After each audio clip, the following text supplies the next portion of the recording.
Buenos días, mis hermanos, que el Señor me los bendiga. Vamos a empezar nuestro estudio en esta mañana que es titulado Nuestro compromiso con Cristo, para el cual vamos a orar. Dios santo y bueno, te damos gracias, mi Dios, por este maravilloso día que tú nos has regalado, mi Dios, por poder, mi Dios, traer palabra tuya, mi Dios, a tu pueblo. Que tú seas, mi Dios, tocando cada corazón y hablando a cada espíritu. Te doy gracias, mi Señor, por este gran privilegio, en el nombre de Jesús. Amén. Bueno, mis hermanos, vamos a estar atentos en el libro de Marcos, en el Nuevo Testamento. Y la sección número 2 es nuestro compromiso con Cristo. Debemos tener cuidado con las letras pequeñas de los contratos, cuando tenemos contratos, mis hermanos, que uno firma. Y siempre hay letras y cositas atrás que tenemos que leer y siempre está en letra pequeñita. Porque en esas cláusulas escritas con letras pequeñas estaban escondidos cobros, intereses y comisiones que ya no hacían que la compra fuera tan buena como se pareciera. Comprometernos con Cristo no tiene letras pequeñas. No tiene letras pequeñas de ningún tipo. El Señor es claro y transparente en su llamado. Él no espera que algunos que le siguen asuman que puedan comprometerse con Él, estableciendo sus propias reglas con letras pequeñas. El llamado que el Señor nos hace es un compromiso total, producto de lo que Él ha hecho por nosotros en la cruz del Calvario. Vamos a abrir nuestras Biblias, mis hermanos, en el libro de Marcos, en el Nuevo Testamento, en el capítulo 10, los versículos del 13 al 16, y la palabra del Señor dice: y le presentaban niños para que los tocases, y los discípulos le prendían a los que les presentaban. Viéndolo Jesús se indignó y les dijo: dejad a los niños venir a mí, y no se lo impidáis, porque de tales es el reino de Dios. De cierto os digo, que el que no recibe el reino de Dios como un niño, no entrará en él. Y tomándolos en los brazos, poniendo las manos sobre ellos, los bendecía. Jesús siempre estuvo rodeado por mucha gente, de muchas gentes, durante su ministerio terrenal. Entre ellos había curiosos, opositores, simpatizantes, familias, por supuesto, también necesitados, enfermos y quebrantados, que acudían a Él, que lo buscaban para ayuda. También en ese grupo de seguro habían niños y adolescentes que preguntaban por ver de cerca al Maestro. Los niños eran en realidad infantes o niños, lo que se le estaban presentando a Jesús. Eran pequeños, pues dice que el Señor Jesús lo tomó en sus brazos. Jesús no cuestionó el pedido de los padres o parientes, sino la actitud hostil de sus discípulos. Ellos estaban abusando de su autoridad. Ellos estaban diciéndole que no valía la pena traerle los niños a Jesús para molestarlo. Era como si fuera una molestia. Por eso que el Señor se molestó con ellos. Y estaban mostrando ellos falta de sensibilidad espiritual al considerar que ese pedido no tenía importancia, o que interfería en aquello que quizás consideraban más importante en el ministerio de Jesús. Ellos trataban de bloquear el acceso de esos niños a presentarse a Jesús.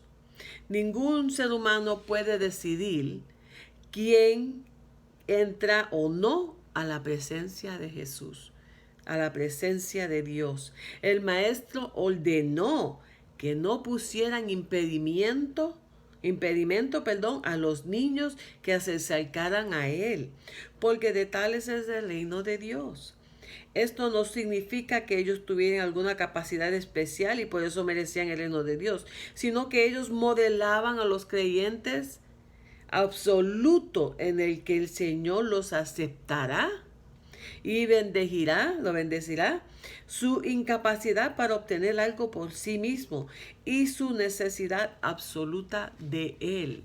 Era como es el niño. Sabemos que el niño es inocente, tiene una inocencia, no tiene malicia, y no busca lo suyo, sino que es completamente entero para entrar y ser parte del reino de Dios. Y el Señor dice que así debemos de ser, que de tal está hecho el reino de Dios. Jesús no dudó en darle valor a las afirmaciones al decir: de cierto os digo. Esos niños que habían sido rechazados por los discípulos, que no podían acercarse por sí mismos al Maestro, fueron exaltados hasta el punto de afirmar que todo aquel que no tenga esa misma actitud no entrará al reino de Dios. ¿Cuál es la actitud que el Señor promueve? Recibir el reino de Dios como un niño significa aceptarlo con sencillez, auténtica y confiada, con humildad y sin pretensiones. Eso es lo que significa esa actitud de niño. Jesús, luego de tal afirmación, se dispuso a mostrar cómo esa actitud infantil es bien recibida por Él, quien tomó a los niños en los brazos y que lo bendijo.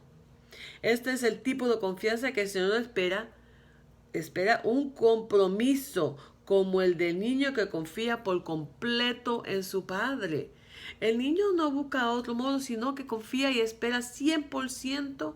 El niño depende 100% de su padre. Y así nosotros tenemos que ser, como los niños, que dependemos 100% de todo de nuestro Dios. Jesús se molestó con esa actitud que tuvieron los apóstoles. Él le prendió, y los que presentaban los niños, ellos pensaban que el tiempo de Jesús era tan importante que molestarse con niños no era importante.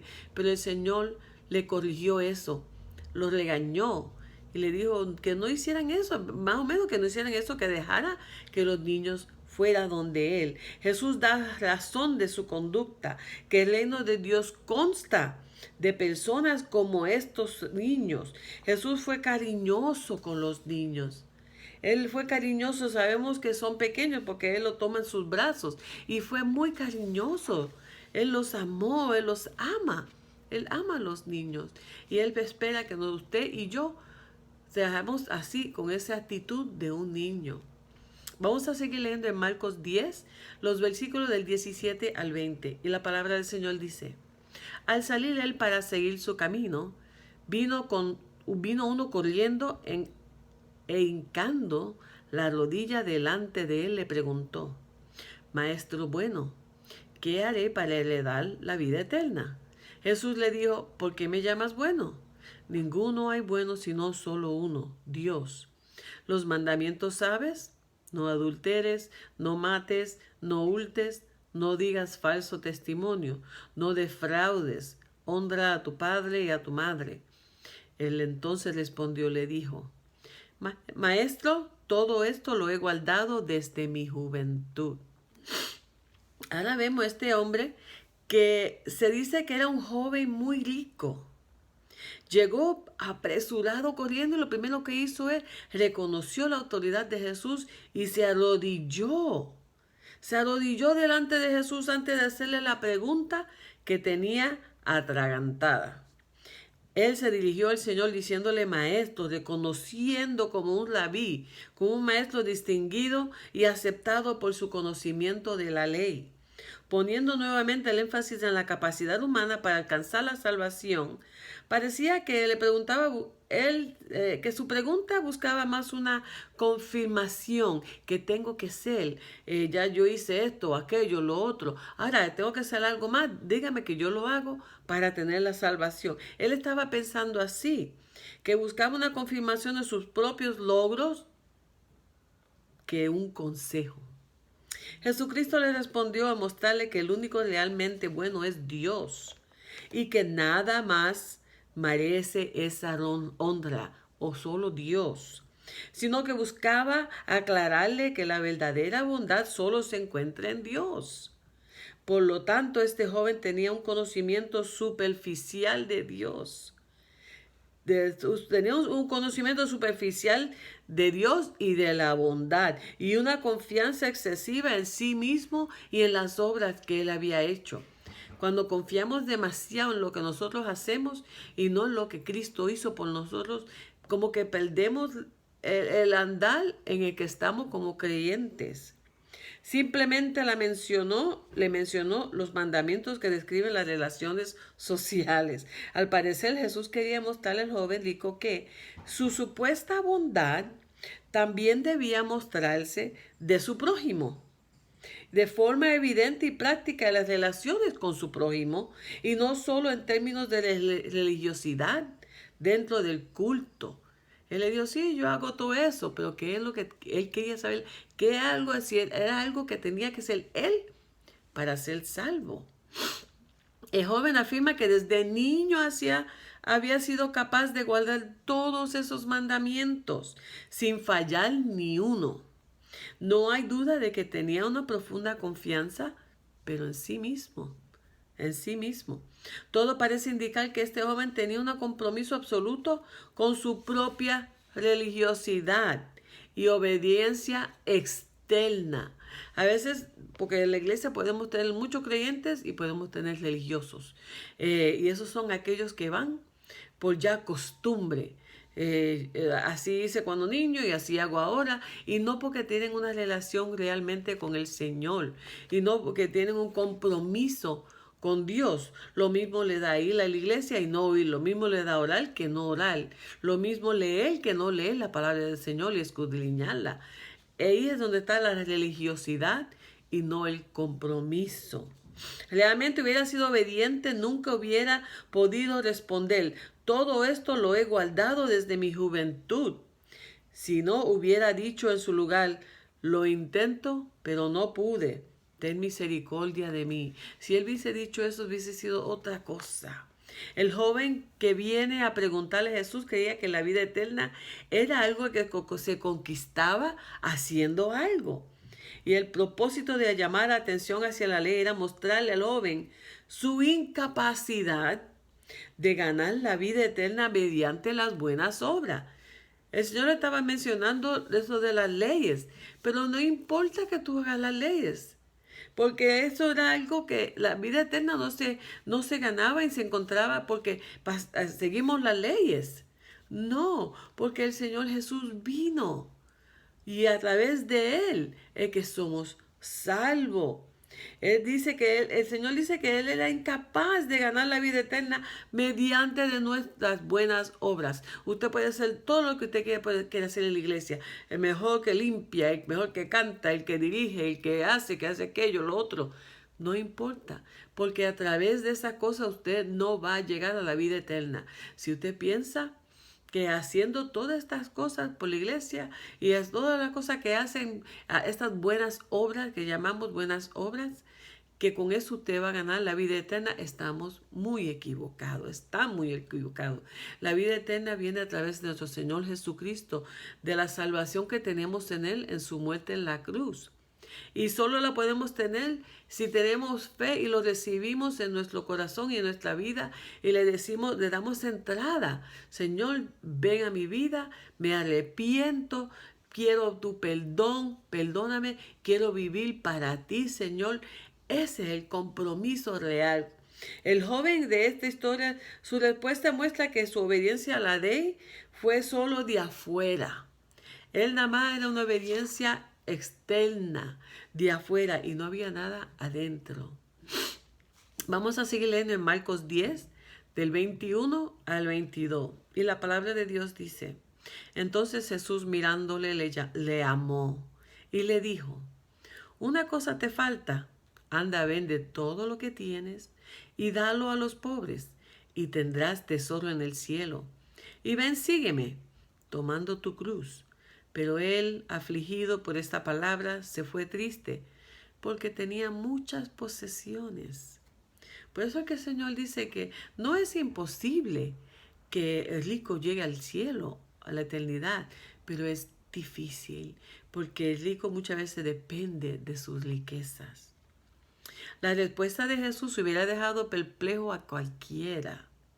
La actitud de Jesús fue maravillosa y compasiva porque dice que mirándolo nada más, le amó. El Señor Jesús nada más de mirarlo, lo amó. Jesús no lo amó por su enarbolada o elevada autojusticia, ni tampoco porque estuviera de acuerdo con su respuesta.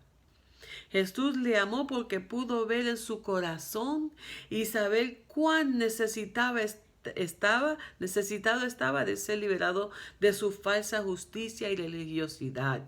El Señor lo amó porque vio su corazón, porque vio la necesidad que él tenía de Cristo. La necesidad que él tenía de la salvación, la necesidad del perdón, de la misericordia, de la restauración con nuestro Salvador. Se trata de ese amor divino que no es producto de nuestros méritos, sino justamente de todo lo opuesto. Él nos ama al reconocernos como sus criaturas necesitadas de Él, de su gracia y de su obra redentora para poder vivir. El Señor siempre mira el corazón primero. El corazón con el cual usted y yo le servimos. El corazón con el cual usted y yo le damos a Él tributo, le servimos, le alabamos, le cantamos, le adoramos.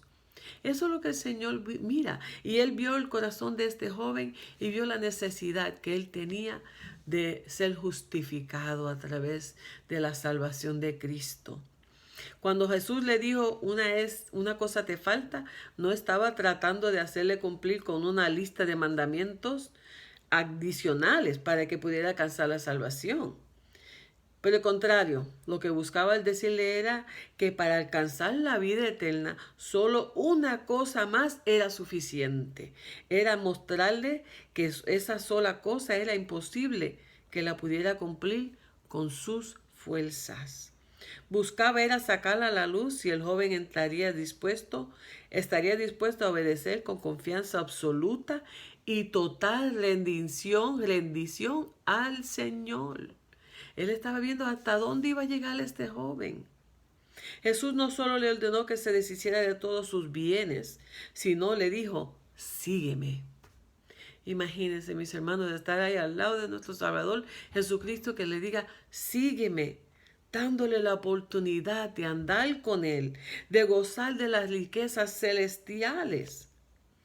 Lo que faltaba era el joven. Eso es lo que le faltaba, estar ahí con el Señor. Un compromiso absoluto.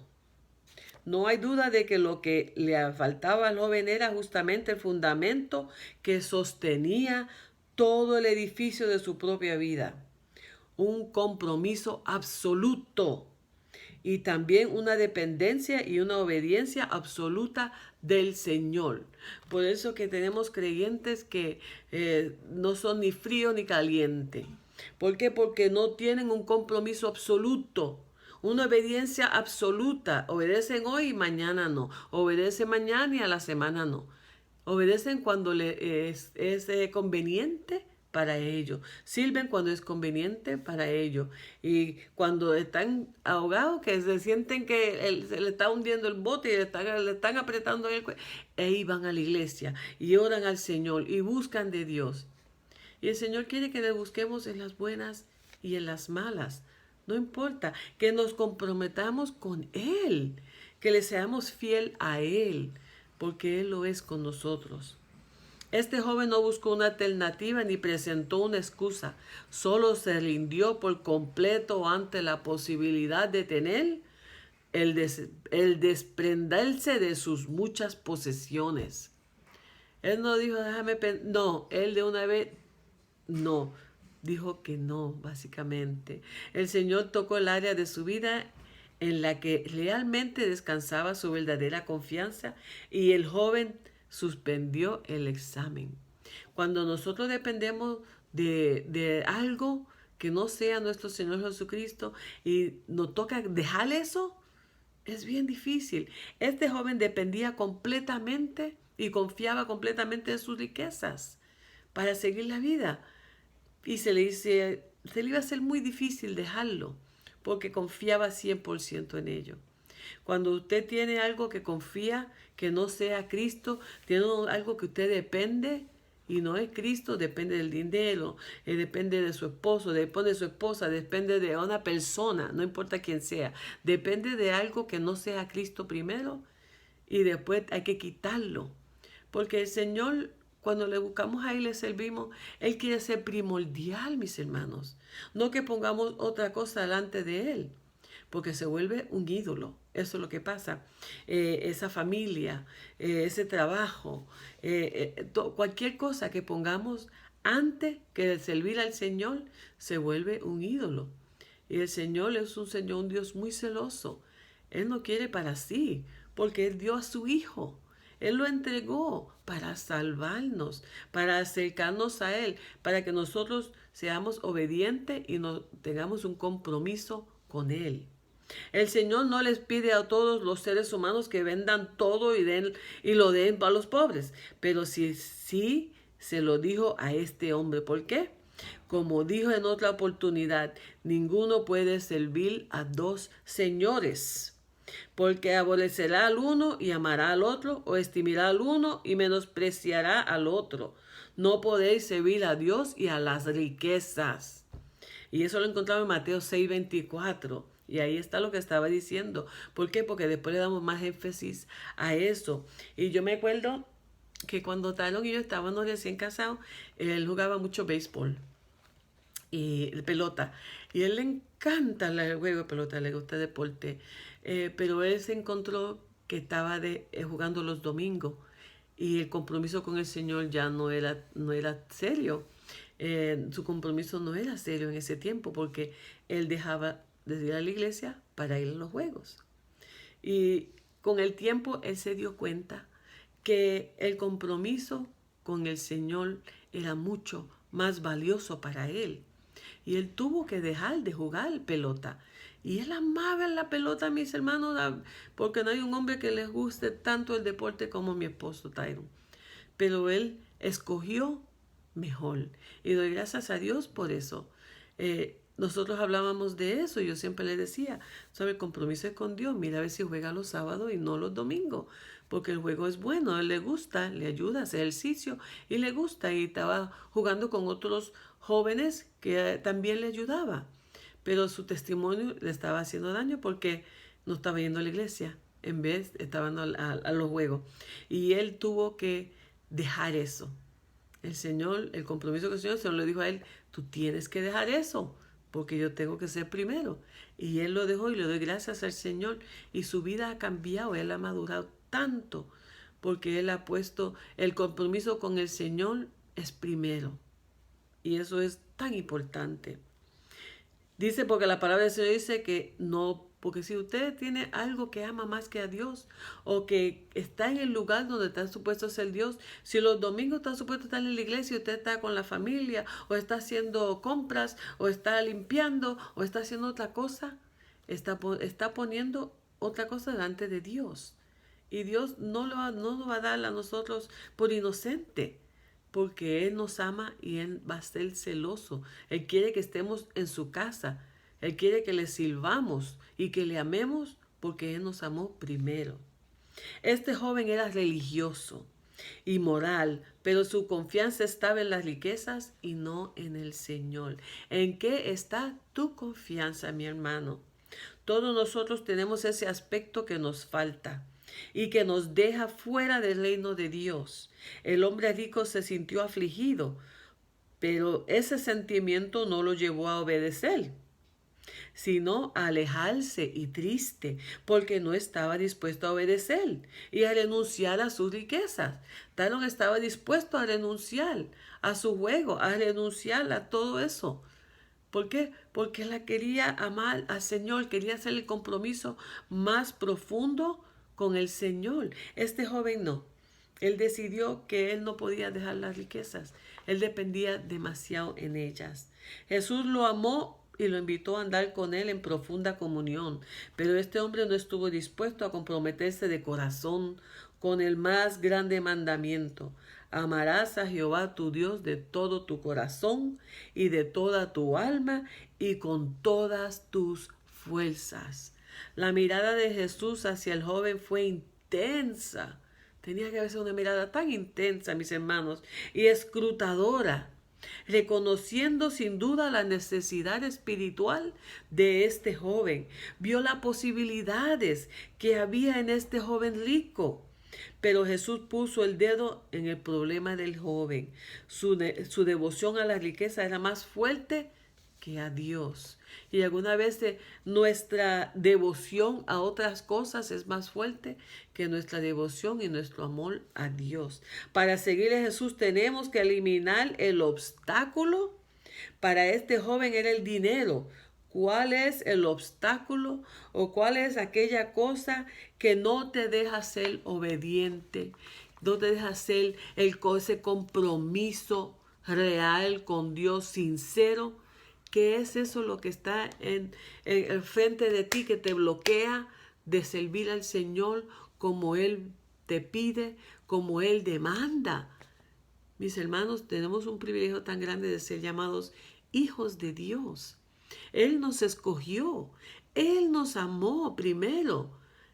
No fue que usted decidió ir a la iglesia y me salvé y usted escogió. No, fue Dios que llegó a su corazón, que llegó a su espíritu, porque vio la necesidad que usted tenía de ser salvo. Te vio la necesidad que usted tenía de justicia.